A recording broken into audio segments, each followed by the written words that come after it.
फरमाइए। सर, पहली बार आप जैसा ऑफिसर सीना ठोक कर देवा के खिलाफ खड़ा हुआ, जो हमारे डिपार्टमेंट के लिए बड़े फख्र की बात है सर। Thank you. लेकिन सर, जिस जमीन पर आप खड़े हैं वो सरकारी है। हमारी ये वर्दी भी सरकारी है, हाथ के ये हथियार और उसमें मौजूद कारतूस भी सरकारी है सर। आप किसकी तरफ इशारा कर रहे हैं? कुछ सरकारी लोगों की तरफ जो देवा से भी बड़े मुजरिम हैं और ऊंचे ऊंचे सरकारी ओहदों पर विराजमान है।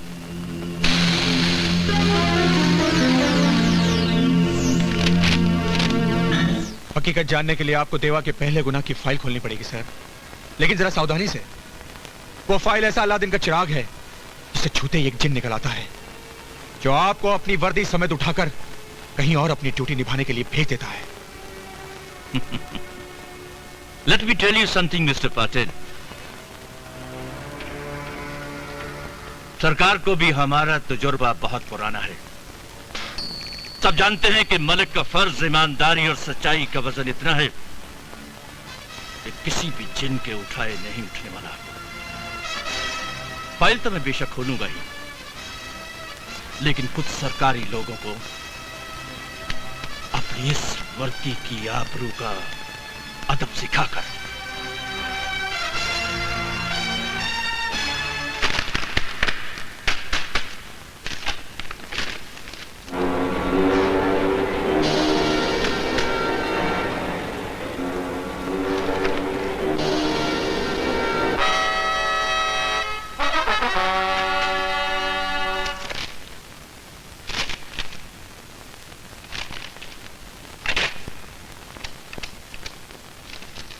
इंस्पेक्टर राणे, पता लगाओ कि आज से करीबन 18 साल पहले बॉम्बे पूना हाईवे पर एक पोल्ट्री फार्म हुआ करता था। जी सर। जिसका मालिक भंडारी नाम का एक शख्स था, और कुछ महीने पहले उसका कत्ल हुआ। ये क्या गड़े मुर्दे उखाड़ रहे हो कमिश्नर? 18 दिन हो गए मेरे भाई का कत्ल हुए और आप 18 साल पहले की फाइल खोज रहे हो।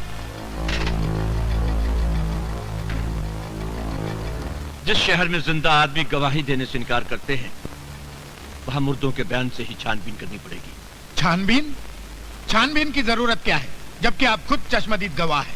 गिरफ्तार क्यों नहीं करते? अपनी गवाही के दम पर अगर मैं उसे गिरफ्तार कर भी लूं तो कल कातिल छूट जाएगा, क्योंकि कोर्ट पुलिस वालों की गवाही मंजूर नहीं करती है। कोर्ट कचहरी बाद में देख लेंगे, पहले तुम मेरे भाई के कातिल देवा को गिरफ्तार करो। जिस यकीन से आप देवा को अपने भाई का कातिल ठहरा रहे हैं, आई फेल टू अंडरस्टैंड। उसी यकीन से आपने उसके खिलाफ नामजद रिपोर्ट क्यों नहीं लिखवाई?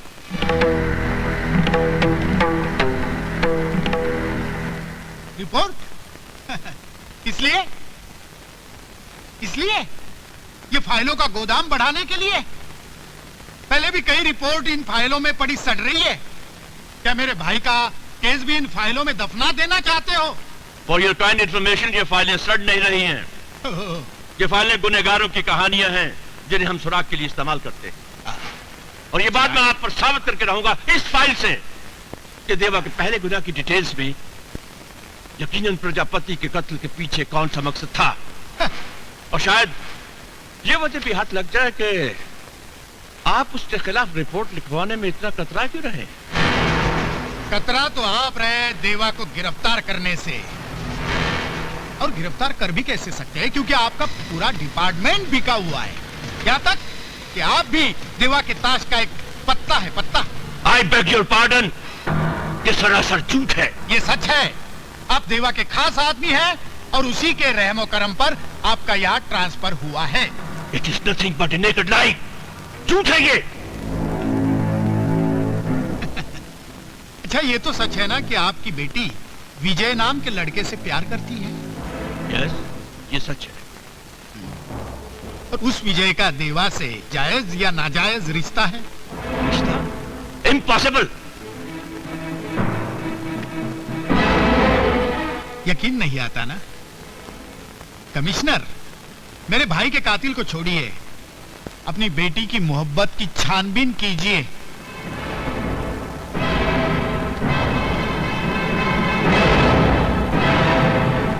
प्रिंसिपल साहब, विजय का देवा से जायज या नाजायज क्या रिश्ता है? रिश्ते तो सभी जायज होते हैं कमिश्नर साहब, नाजायज तो उन्हें हालात बना देते हैं। अपने इस फलसफे में आप खामखा पाप ढकने की कोशिश कर रहे हैं। साफ साफ क्यों नहीं कहते कि विजय देवा की नाजायज औलाद है? I beg your pardon. आप जैसे सभ्य आदमी के मुंह से ऐसी सभ्य बात सुनकर बहुत दुख हुआ कमिश्नर साहब।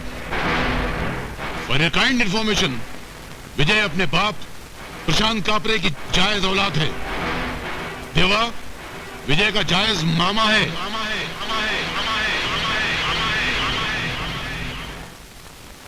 ये अचानक आपको विजय में क्या बुराई नजर आ गई?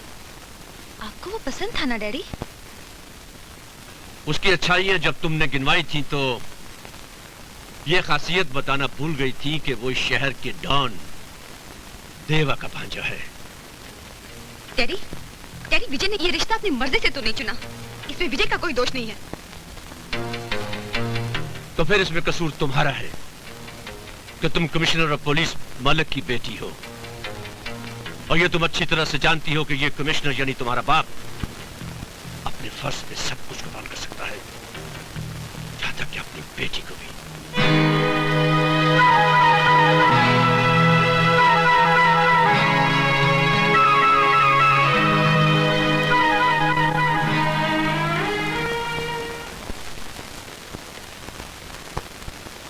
कहां जा रहे हो विजय?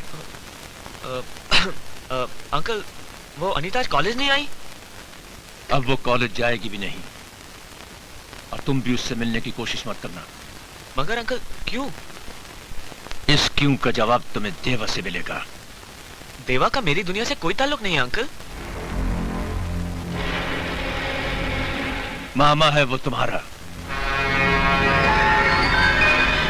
वो तो अच्छा हुआ कि मुझे पहले ही पता चल गया, वरना ये कमिश्नर कन्यादान करके अपनी बेटी को तुम्हारी दुनिया में भेज देता तो देवा के हाथ कठपुतली बनकर रह जाता। निकल जाओ यहां से। तो आप अपना जोर घर के अंदर अपनी बेटी पर आजमाने लगे? हाँ, वर्दी का असर तो तुम्हें एक दिन बेशक देखना ही पड़ेगा देवा, लेकिन विजय जब तक तुम्हारे खानदान की औलाद कहलाएगा, अनीता का नाम उसके साथ नहीं जोड़ा जाएगा। विजय और अनीता जब तक एक दूसरे से प्यार करते हैं, पुलिस डिपार्टमेंट का एक आदत कमिश्नर तो क्या, पूरे मुल्क की पुलिस फोर्स भी उन्हें जुदा करना चाहे तो देवा उन्हें जुदा होने नहीं देगा। इसे मेरी सलाह मानकर अपना फैसला बदल दो कमिश्नर। कहीं ये सलाह देवा की ललकार बन गई तो तुम्हारे लिए बहुत मुश्किल हो जाएगा commissioner. How dare you say that to me? You! मैं आपके हाथ जोड़ता हूँ, मेरी जिंदगी में दखल देना बंद कीजिए। मेरे और अनीता के प्यार को जो भी भुगतना है हम भोग लेंगे, पर अपने गुनाह का रंग मिलाकर हमारे पाक प्यार को बदरंग मत कीजिए।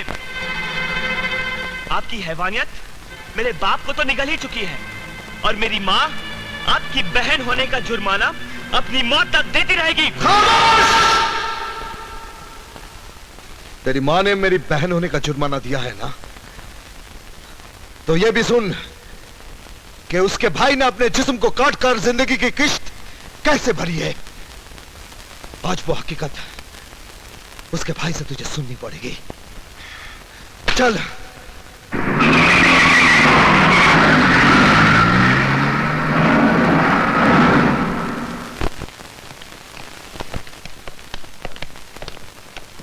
बैठो।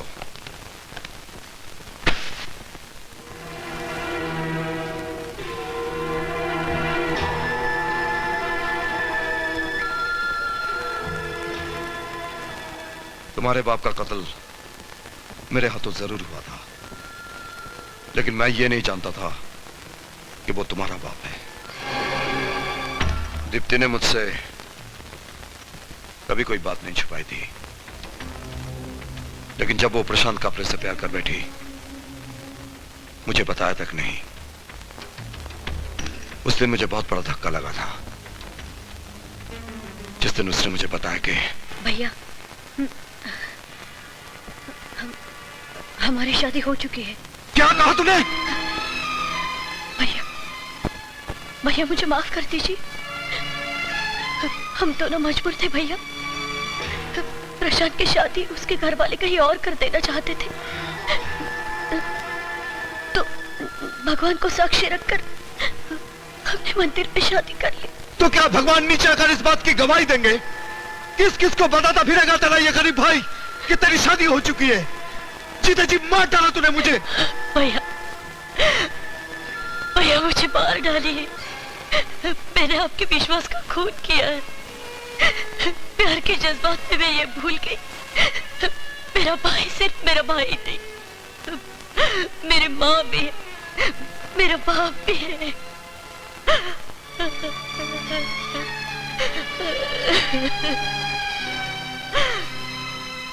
दुनिया वालों की नजरों में तू अभी तक कुमारी है। वो तेरी शादी तब तक नहीं मानेंगे जब तक तू अग्नि के साथ फेरे लेकर इस घर से नहीं विदा की जाएगी। लेकिन तू चिंता मत कर, तेरी शादी की जिम्मेदारी मेरी है। कल प्रशांत को घर बुलाकर शादी की तारीख पक्की कर लेते हैं। शादी तो हमारी हो चुकी है, बस बस्ती वालों के सामने फेरे ही लेने हैं ना। जब भैया कहेंगे तो फेरे भी ले लेंगे। मैं चाहती हूँ आप एक बार भैया से मिल लेते तो। मैं तो देविंदर भैया से मिल चुका हूँ। कब? यही है ना देविंदर भैया, बिल्कुल देवता स्वरूप है। अपने देवता स्वरूप भैया से कहना परेशान होने की जरूरत नहीं है, बस फेरे भर का इंतजाम कर ले। क्या 5,000 रुपए? जी हाँ। अरे जबान पर लाने से पहले सोचा तो होता। सर जी, अपनी एक बहुत बड़ी मजबूरी के लिए पैसा मांग रहा हूँ। मजबूरी? अरे अपनी किसी मजबूरी की वजह से मैंने आज तक तेरी मजदूरी एक दिन के लिए भी रोकी क्या? एक एक की मजबूरी देखूंगा तो सबकी मजदूरी कौन देगा? सर जी, अगर ये पैसा नहीं मिला तो मेरी इकलौती बहन की शादी रुक जाएगी, बड़ी बेइज्जती हो जाएगी सर जी। तो ऐसा कर, कोई ऐसा सेठ ढूंढ ले जिसके यहाँ एडवांस का सिस्टम चलता हो। मुझे दूसरे ड्राइवर बहुत मिल जाएंगे। सर जी। अरे प्रजापति, क्यों चट्टान पे सर मार रहा है? फालतू पैसा देना सेठ की फितरत में नहीं है। न तू सेठ को बोल के देखना, तेरी बात मान लेगा। अगर ये पैसा नहीं मिला तो मैं किसी को मुंह दिखाने के लायक नहीं रहूंगा। तो मैं भरोसा करूं? 101%। पैसे की जिम्मेदारी तुम्हारी, काम की जिम्मेदारी मेरी। काम से पहले पैसा मिल जाएगा। ठीक है, तो आप फिर कुछ ठंडा गर्म हो जाए। नहीं नहीं, आज नहीं, फिर कभी, काम हो जाने के बाद। काम तो हो ही जाएगा। ओके।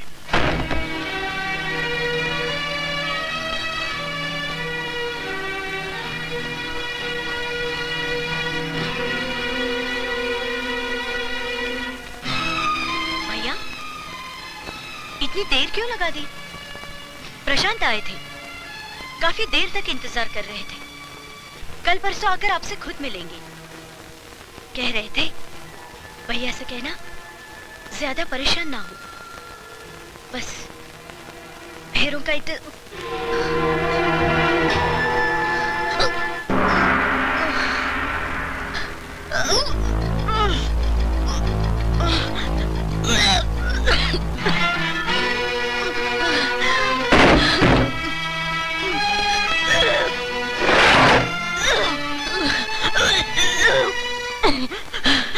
बस्ती वालों को पता चल गया तो वो दीप्ति की जायज औलाद पर नाजायज औलाद की मोहर लगा देंगे। इसलिए समाज की नजरों के सामने फेरे लेना जरूरी है।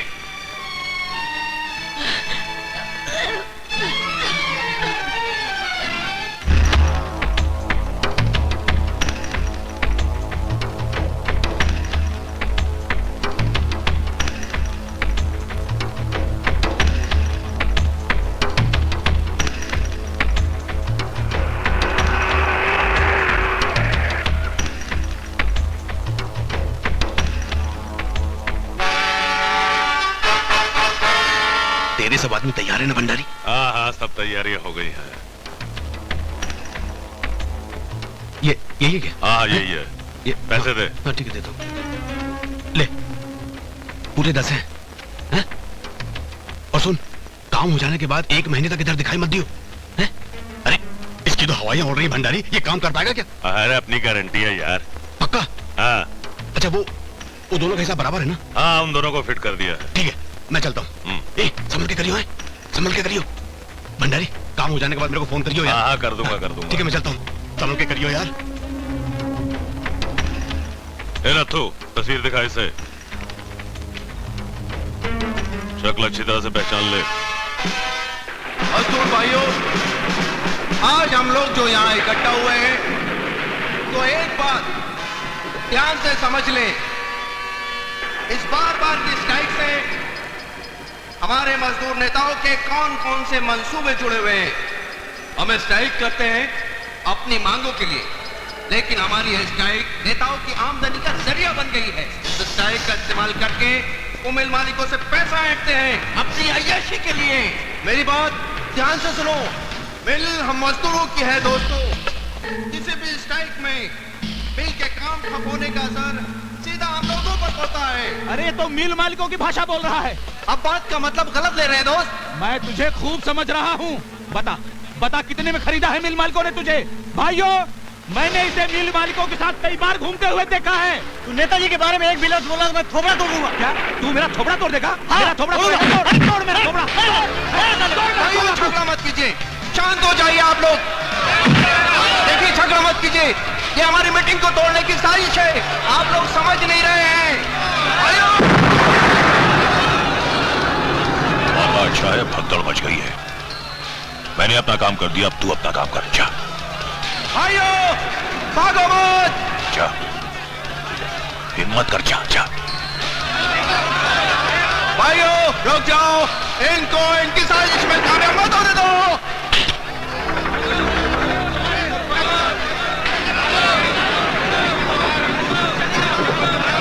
ये खतरनाक बम नहीं है, इनको अपनी साजिश में कामयाब मत होने दो भाइयों। आज अगर ये लोग अपनी साजिश में कामयाब हो गए तो हमें सारी उम्र पीछे रहेंगे। हम इनको इनके मकसद में कामयाब नहीं होने देंगे। भाइयों, रुक जाओ, रुक जाओ, इनके मकसद में कामयाब मत होने दो इन्हें। सारे मोहल्ले का मुंह काला कर दिया कलंकिनी ने। उल्टा है